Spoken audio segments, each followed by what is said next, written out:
if Lao-Tzu were around today in this age, I wonder if he might have a certain amount of uh, amusement or mild amusement at social media in general and Instagram in particular.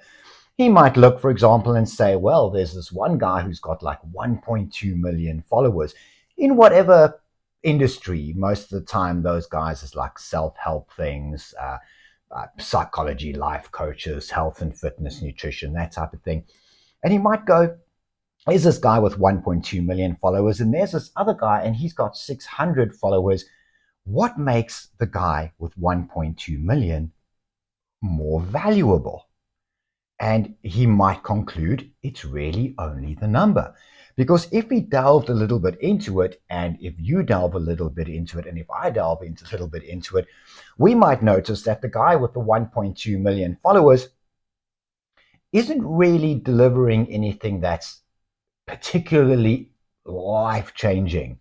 It's interesting insofar as he probably has a production team and a social media team, and they've got the right lighting and the right camera angles and the right thing to say. And it's flashy and big and dramatic and interesting. Whereas the guy with the 600 followers, when you really look into that guy's stuff, you might discover that him or her has a lot more to say that's a lot more valuable and a lot more life changing. And if we remember from chapter 2, Lao Tzu compared or described the material world by saying, how do we know that something is valuable? We know that something is valuable because we compare it with something else, and so it gets highly subjective. Something is long because something else is short. Something is high because something else is low. A task is only difficult because another task is easy. So now in chapter 3, Lao Tzu continues his description of the material world. And instead of saying, let's talk about things, as in chapter 2, in chapter 3, he goes on and says, let's talk about people. So let us quickly read through this one. In chapter 3, Lao Tzu says, do not glorify the achievers, so the people will not squabble. Do not treasure goods that are hard to obtain, so the people will not become thieves. Do not show the desired things, so their hearts will not be confused. Thus, the governance of the sage or the wise govern this way. They empty their hearts, fill their bellies, weaken their ambitions, strengthen their bones. Let the people have no cunning and no greed, so those who scheme will not dare to meddle. Act without contrivance, and nothing will be beyond control.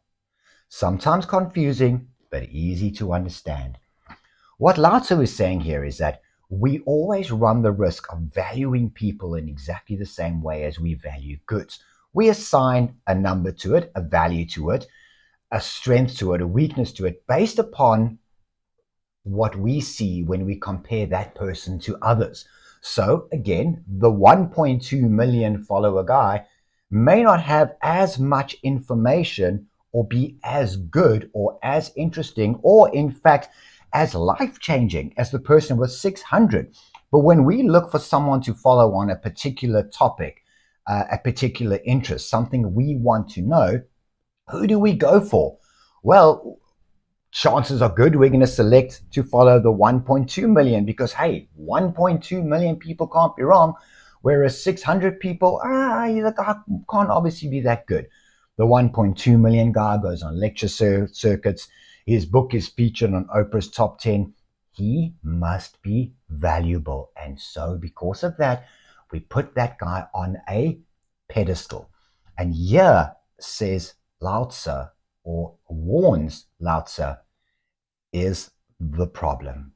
When we say that this thing is more valuable than that thing, we create desire for it. He says, do not glorify the achievers. When we glorify the achievers and set them aside for special treatment, by achievers, he means those people that look like they're at the top of the pyramid, be it social, political, whatever. Remember, he's talking ancient China.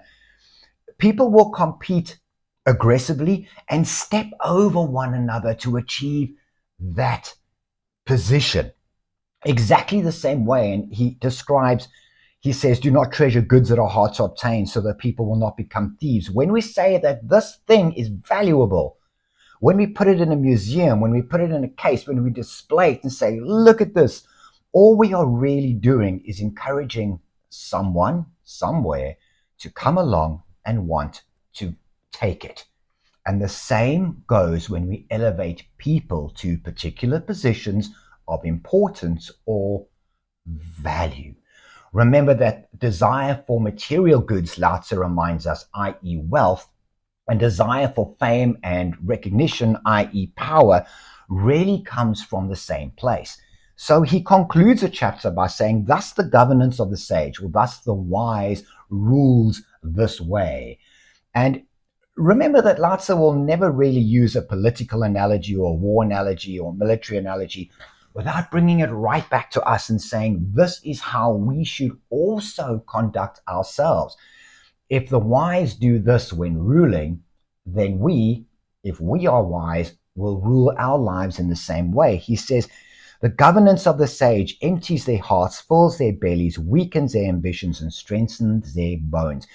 And what he says is, the wise will empty the people's hearts of desire and reduce their ambitions for fame, for glory, for material wealth, and pay attention to their basic needs. And this is what we need to do as well. This is the teaching of this particular chapter.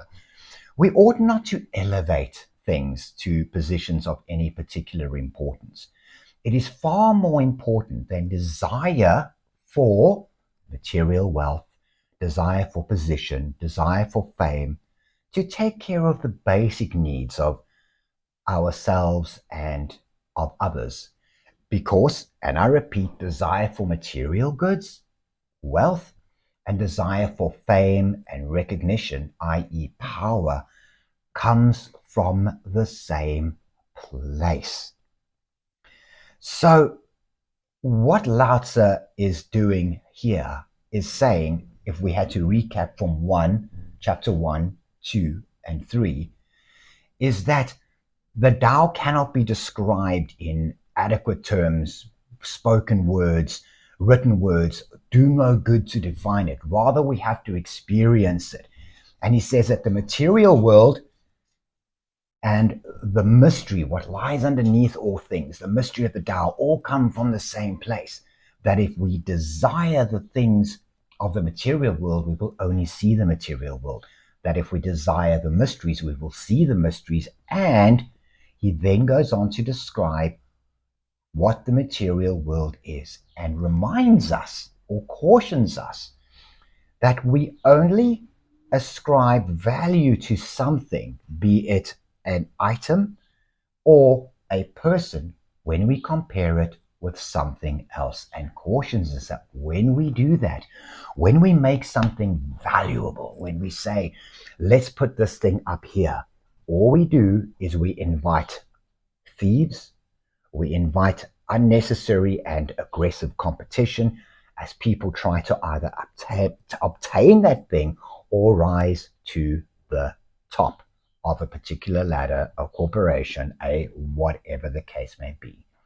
And so he wraps it up here just for now, and moves on in chapter 4, where he now starts to talk about what is the nature of the Tao. Now that we've described the material world, let's see if we can describe what lies beneath. It's not an easy thing to do because, again, we only know the Tao through our experience of it. But Lao-Tzu starts easily and gently and leads us through. So in the next episode, that's where we'll start.